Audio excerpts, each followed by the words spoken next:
தம்பி சொன்ன மாதிரி தான் இந்த பேட்ச் தான் வந்து ஃபஸ்ட் டைம் வந்து ஏஷியன் கண்ட்ரிஸ் இல்லாமல் யூரோப்பியன் கண்ட்ரிஸ் நாங்கள் போனது. இவங்க தான் ஃபஸ்ட்டு இதில். சரி, பார்த்துருப்பீங்க நீங்களே, அவங்க கண்கூடாக பார்த்துருப்பீங்க எங்களோட ப்ராடக்ட்ஸ் எப்படி இருக்கிறாங்க, எப்படி பேசுகிறாங்க அப்படின்னு. இந்த கான்ஃபிடென்ட் தான் நாங்கள் எதிர்பார்க்குறோம். நாங்கள் இட்ஸ் நாட் ஜஸ்ட் ஒரு டூர் போயிட்டு வந்தால் கிடையாது, அது வந்து ஒரு எஜுகேஷ்னல் டூராக இருக்கும் நாங்கள் ஆசைப்பட்டோம். இப்போ இந்த தம்பி பேசுகிறது வந்து இப்போ நினச்சிப்பாங்க இவர் ஊரை சார்ந்திருக்குன்னா அந்த கிராமத்தில் அந்த தம்பி இப்படி பேசும்பொழுது இங்கே சென்னையிலேருந்து நம்ம ஆச்சரியப்படும் போது அப்போ அவங்க எவ்வளோ கூட தூரம் அதிகமாக ஆச்சரியப்படுவாங்க.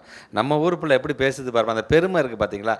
இப்போ இந்த குழந்தை தன்னை அறியாமல் அந்த பகுதிக்கு ஒரு மிகப்பெரிய ஒரு அம்பாசிடராக மாறிடுவார், ஒரு தூதுவராக மாறிடுவார். அப்போ இந்த லோகேஷ் மாதிரி நம்ம பிள்ளைக்கும் ஒரு திறமையை கொண்டு வரணும்ப்பா, நம்ம பிள்ளைங்க வந்து இந்த மாதிரி வெளிநாட்டு பையன் அடுத்த தடவை போயிடணும்ப்பா எப்படியாச்சும் அப்படின்னு இந்த குழந்தையே நாங்கள் வந்து ஒரு ட்ரெண்ட் செட்டர் மாதிரி, ஒரு கோல் செட்டர் மாதிரி அங்கே செட் பண்ணிடுறோம் நாங்கள்.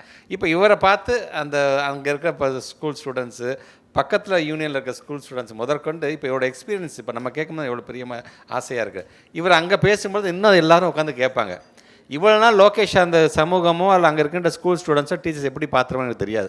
ஆனால் இவர் செலக்ட் ஆகி இவர் வந்து ஒரு வெளிநாட்டுக்கு போயிட்டு வந்ததுக்கு மட்டும் இன்றைக்கி இவர் வேறு மாதிரி பார்க்க வைக்கிறோம் பார்த்தீங்களா. அதுதான் எங்களோட மிகப்பெரிய அச்சீவ்மெண்ட்டாக நாங்கள் பார்க்கணும். ஹாலிடேஸ்னாலே அது நம்ம GT ஹாலிடேஸ் தான், south India's number 1 travel brand.